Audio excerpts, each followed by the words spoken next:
Bonjour, aujourd'hui je vais vous parler de 5 livres pour enfants. Je continue toujours cette catégorie de vidéos parce que vraiment j'apprécie déjà les réaliser et notamment aussi voir les observations avec les enfants puisque je travaille en crèche.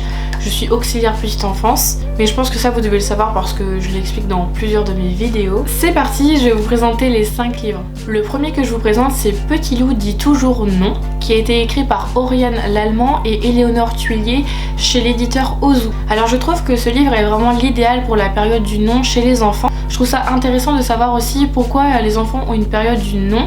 Et bien tout simplement, je sais pas si vous remarquez en tant qu'adulte avec un enfant, on va très facilement dire non. Non pour ci, non pour ça. Et donc du coup ça va devenir en fait un mot mimétisme en fait, qu'ils vont vouloir faire comme les adultes dans la période en fait aussi où ils ont envie de faire en fait comme les grands. Et donc dire non en fait ça provoque aussi une réaction chez les adultes et chez d'autres enfants aussi, parce que le non en fait provoque toujours une réaction, qu'elle soit positive ou négative, mais elle est toujours forcément négative, parce que quand on voit un enfant qui nous dit non, et on va dire mais si, et du coup c'est parce que nous en tant qu'adultes on le dit beaucoup le non. Et du coup, c'est bien de savoir aussi que le non, on peut le remplacer par un autre mot. Notamment quand on veut stopper l'action chez l'enfant qui a envie de lever la main sur un autre enfant, ou qui a envie de faire quelque chose et que c'est pas forcément le moment, ou qu'il y a un danger, on peut dire tout simplement stop. Et en fait, c'est l'exprimer de cette manière avec tout simplement un mot et le ton aussi stop. C'est vraiment, voilà, arrêter l'enfant et dire voilà, à ce moment-là il faut que tu... Et si on emploie déjà plus le non, et bien déjà l'enfant aura moins aussi envie de dire le non. Après il peut l'exprimer aussi pour montrer un désaccord, ce qui est totalement ok, et c'est bien aussi de le reconnaître en disant ok, là tu n'es pas d'accord, tu n'as pas envie de manger tes haricots verts, bon bah très bien, pas de souci, est-ce que tu as envie d'autre chose, ou alors dans ces cas-là le repas est terminé. Et ça peut être en fait adapté en fonction de n'importe quelle situation. J'adore les livres de Oriane, je trouve qu'ils sont très beaux, j'aime beaucoup pareil les petits loups, mais ça je vous le dis à chaque fois, et les illustrations de Éléonore aussi sont vraiment superbes. Les enfants, j'ai remarqué qu'ils savaient beaucoup apprécier parce que pareil, ça reste une catégorie de livres autour des petits loups qu'ils apprécient beaucoup, et ce qu'ils ont davantage aimé aussi, alors ça m'a paru un petit peu particulier, mais c'est parce qu'ils ont vu en fait un papy et une mamie, et je pense que ça leur a fait penser du coup à leurs grands-parents de chez eux, et à chaque fois ils disaient ah c'est le papy et la mamie, j'ai dit oui c'est ça, c'est le papy et la mamie de Petit loup. Donc ça me paraissait important de le mentionner comme détail parce que c'est vraiment ça que j'ai observé du coup en lisant ce livre avec les enfants. Le deuxième livre c'est Mon amour, qui a été écrit par Astrid Desbordes et Pauline Martin aux éditions Albin Michel Jeunesse. C'est un très beau livre, j'adore franchement ces livres de cette collection, je les trouve voilà carrément somptueux. Je peux pas dire d'autres mots parce que vraiment ils me correspondent, ils sont en fait je sais pas, il me fait vibrer en fait ce livre là, que ça soit par les illustrations de Pauline qui sont juste sublimes, et aussi par le fait comment sont posés les mots, comment ils sont dits, exprimés. Je trouve ça vraiment génial. Pour moi ça reste une collection coup de cœur. Et si un jour j'avais la chance d'avoir des enfants, c'est vraiment cette collection là que j'aimerais acheter pour mon enfant, et en fait leur faire découvrir un petit peu la reconnaissance, la richesse de la vie, et aussi exprimer en fait ce dont parfois en tant qu'adulte on n'arrive pas à exprimer. Et bien des fois il y a des livres qui parlent pour nous, et du coup ça franchement j'apprécierais beaucoup. En tout cas moi celui-ci je le recommande pour toutes les familles. Le principe en fait de ce livre c'est de rassurer l'enfant à travers les mots de la maman qui lui explique que qu'importe ce qui se passe, c'est-à-dire que à travers la colère, à travers un conflit, à travers une activité qu'ils vont faire ensemble, à travers un moment de partage autour d'un repas, en fait qu'importe la situation, qu'importe ce qui se passe de positif ou de négatif dans la vie de l'enfant, la maman elle lui dit je t'aime quoi qu'il arrive. Et je trouve ça juste magnifique, et ça c'est la vérité en fait. Même si parfois on est fâché sur un temps avec un enfant ou alors avec son propre enfant, il s'est passé quelque chose que sur coup en tant qu'adulte ça nous a mis en colère, et bien là on peut se dire à l'enfant tu vois, même si maman est en colère ou papa est en colère ou tati ou tonton, enfin bref, et bien ça change pas que on t'apportera le même amour et on t'aime de cette même manière. Donc très beau, franchement j'adore. Moi c'est ma collègue Anaïs qui m'en avait fait part, du coup c'est pour ça que je l'avais emprunté à la bibliothèque, et elle l'a beaucoup apprécié. Elle l'utilise notamment aussi avec ses filles pour en fait les rassurer quand elle n'est pas là, ou quand elle est partie au travail, ou quand ses filles vont à la crèche ou à l'école.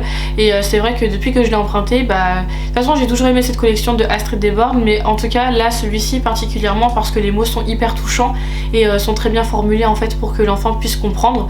D'ailleurs moi ce que j'ai remarqué c'est qu'avec le groupe en fait en fait que j'avais quand je lisais l'histoire. J'ai l'impression que ça intéressait beaucoup plus les grands que les plus petits. Ça veut pas dire que les petits ne sont pas forcément intéressés, c'est juste qu'à ce moment-là ils n'étaient pas forcément en fait dans le bon moment pour écouter. Mais même si c'était pas focus en fait à ce moment lecture, je sais qu'ils ont entendu. Et les mots en fait, même s'ils les regardent pas, ils les entendent et ils les absorbent. Donc ça je pense que ça peut parler aux enfants et ça peut notamment énormément les rassurer. En tout cas c'est très bien pensé d'avoir fait ça, vraiment génial. Le troisième livre que je vous présente c'est Les Fables de La Fontaine, qui a été écrit par Vincent Fernandel et Charlotte Mola. Celui-ci c'est un livre CD qui est très beau. Moi il m'a beaucoup attiré parce que j'aime beaucoup les fables de La Fontaine.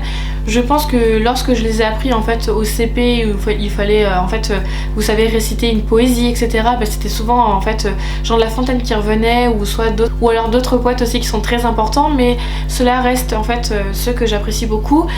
Il y en a beaucoup que j'ai lu de Jean de La Fontaine. Il y a Corbeau et le renard que je connais par cœur parce que je l'ai appris du coup en tant que poème. Il y a La tortue et le lièvre. Il y en a beaucoup d'autres aussi, mais là pour l'instant j'ai plus d'exemples précis à vous proposer. Mais du coup il m'a fortement intéressée et je m'attendais au départ en fait à avoir sous forme de comptine, vous voyez, sous forme de petites poésies en fait un petit peu rythmées. Alors que pas du tout en fait, c'est juste la voix de Vincent Fernandel qui est posée sur ce CD et qui en fait lit du coup ses poésies et voilà, je m'attendais pas du tout à ça du coup. Par contre, ce que je peux exprimer, c'est que l'illustration et la police d'écriture sont vraiment sublimes, j'aime beaucoup. J'ai remarqué que ça n'avait pas eu grand succès chez les enfants, ce n'était pas forcément très adapté pour les enfants qu'on a en fait à la crèche, puisqu'on accueille en fait de 2 mois et demi jusqu'à 6 ans, mais c'est plutôt 3 ans pour notre part. Moi je recommande plutôt pour les enfants qui commencent à aller à l'école, sont déjà bien ancrés à l'école, je pense que ça pourra les intéresser et en tout cas n'hésitez pas à me dire en tout cas si vous avez déjà essayé avec des enfants qui sont à l'école et ce qu'ils en pensent. Pour ma part j'ai essayé en fait dans les moments calmes, souvent après le repas où il reste plus que les tout petits en fait sur les débuts d'après-midi parce que les grands sont partis à la sieste. Et bien j'ai essayé à ce moment là et ça a donné un peu une dynamique assez calme en fait, assez point lecture en fait, enfin je sais pas, quelque chose d'assez posé et c'était quand même intéressant. Enfin je trouvais que la voix était aussi très bien posée en fait sur ce CD et c'est vrai que j'étais partie sur l'idée aussi que ça pourrait être intéressant pour les enfants à la maison en tant que lecture du soir, le fait de raconter voilà chaque soir on lit une petite fable de Jean La Fontaine. Je pense que ça peut être intéressant aussi de les instruire petit à petit avec des poètes qui ont marqué en fait notre vie. Le quatrième livre c'est À la trouille pistrouille qui a été écrit par Charlotte Ameling aux éditions Milan ou Milan, je sais pas comment ça se prononce d'ailleurs. Alors celui-ci c'est un livre à toucher, donc les enfants peuvent en fait utiliser leurs petites mains pour toucher tout ce qu'il y a à l'intérieur et en fait tenter de se faire peur. Vous voyez, vu qu'il y a un loup et les enfants associent beaucoup le loup à la peur et parfois ils sont dans une phase où en fait ils ont envie de se faire peur.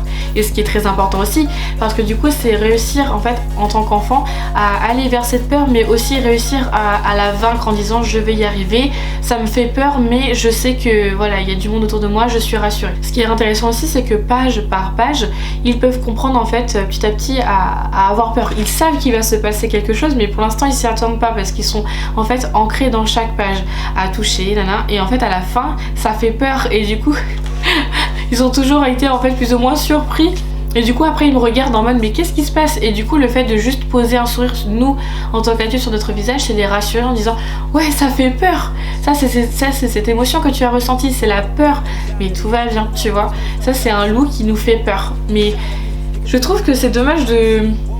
Après c'est mon avis sur ça, mais je pense que toujours en fait associer le loup à la peur, pourquoi pas prendre un autre animal qui pourrait aussi faire peur, je sais pas, alors qu'on s'y attend tellement pas, genre un animal tout mignon genre le panda. Pourquoi le panda il serait pas méchant à ce moment là? Après pour moi il n'y a pas vraiment de personnage méchant parce que je trouve que c'est déjà poser une étiquette sans le vouloir et voilà. Après ça reste ma vie personnelle mais je suis pas très fan du mot pistrouille, je sais pas ce que ça veut dire et je vois pas l'intérêt du coup de communiquer auprès des enfants, sachant que je préfère leur apprendre des mots que nous en tant qu'adultes on est en train de verbaliser plutôt que des mots pistrouille.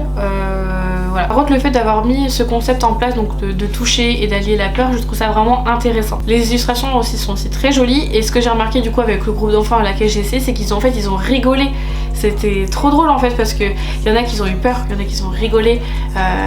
Voilà, il y avait toutes sortes en fait d'émotions sur le visage des enfants, donc moi j'ai vraiment apprécié partager ce moment là avec eux. Alors vraiment je vous le conseille peut-être un petit peu moins, c'est avant le coucher, parce que du coup ça peut créer peut-être des mauvais rêves, des petits cauchemars, donc c'est vraiment pas l'idéal. Donc plutôt tenter sur le matin ou l'après-midi, en fait sur les moments où en fait ils vont pas se coucher. Le cinquième et dernier livre que je vous présente aujourd'hui, c'est Le loup qui apprivoisait ses émotions de Oriane Lallemand et Éléonore Tuillier chez l'éditeur Ozu. Je trouve que c'est un livre qui explique vraiment bien les émotions, donc en fait toutes sortes d'émotions qu'on peut retrouver, la peur, la tristesse, la colère, la joie, la sérénité, bref il y en a encore plein d'autres, mais la liste est assez longue. Ce qui est bien aussi, c'est qu'ils expliquent en fait comment accueillir ces émotions et les canaliser, comment canaliser la colère, comment apaiser cette tristesse, comment en fait canaliser aussi cette peur. Donc ça c'est vraiment bien aussi, parce qu'en fait c'est montrer que ces émotions existent, mais c'est aussi apporter ces outils aux enfants pour savoir, eh bien quand je me sens triste, qu'est-ce que je peux faire pour me réconforter? Je peux demander un câlin, je peux demander mon doudou, je peux demander en fait un petit moment calme, et quand j'ai peur, eh bien je peux également demander un câlin, ou alors est-ce que je peux dire bah pourquoi, et quand je suis en colère, je peux dire je suis tellement en colère, j'ai envie de taper, donc l'adulte va me proposer un coussin pour taper et libérer cette émotion. Bref, voilà, il y a plein de choses, plein d'outils qui en fait peuvent aider au quotidien les enfants. Je rappelle, et ça me semble important, c'est que le cerveau de l'enfant n'est pas suffisamment à maturité en fait pour comprendre tout cela. Un enfant ne fait pas de comédie, un enfant ne fait pas le clown pour attirer notre attention, c'est juste que c'est des petits enfants qui sont là, qui ont un cerveau qui a besoin d'être construit, qui a besoin d'être rassuré, avoir en fait tous ces éléments pour pouvoir bien grandir. Et sachant qu'un cerveau devient mature à l'âge de 25 ans. Donc celui-ci c'est un livre CD, et je trouvais que c'était intéressant d'avoir aussi cette part où en fait moi je peux lire en fait avec ma voix, et aussi d'autre part le livre CD qui permet d'avoir en fait une autre voix à poser aussi sur cette histoire. Ce que j'ai remarqué en fait avec les enfants à la crèche, c'est qu'au départ ils étaient vraiment très attentifs à cette histoire, puis petit à petit ils se détachaient de celle-ci. J'ai remarqué que c'était un petit peu long pour eux, ils n'arrivaient plus à trouver en fait ce moyen de rester en fait accrochés à cette histoire, mais ce qui est pas grave parce que finalement ils sont déjà accrochés au départ, et c'est normal parce que de toute façon un enfant ne peut pas rester focalisé non plus sur une même chose pas plus de 20 minutes. Ça dépend de l'âge, ça dépend aussi du rythme de l'enfant, etc. Mais souvent les activités, souvent on dit à un enfant oh ouais, oh j'aimerais bien que tu passes plus de temps, mais sauf qu'un enfant en fait pour rester concentré c'est très peu de temps en fait. Souvent c'est 20 minutes, 30 minutes et 40 minutes grand max, déjà ça c'est super bien, mais déjà un quart d'heure, 20 minutes c'est déjà top aussi. Pour ma part j'ai adoré, mais ça vous devez le savoir, j'aime encore les illustrations, mais ça vous devez le savoir aussi puisque je vous le répète suffisamment. Et ce qui est bien aussi, c'est qu'il apporte plein de thèmes qui sont intéressants auprès des enfants, donc ça c'est top. Merci d'avoir regardé mes vidéos, et j'espère que ça aura pu vous aider à trouver des histoires, des livres qui sont intéressants à lire avec les enfants. N'hésitez pas en tout cas à partager votre avis sur ces livres que je vous ai présentés, et si vous avez d'autres livres à me recommander. Et moi je vous dis à bientôt.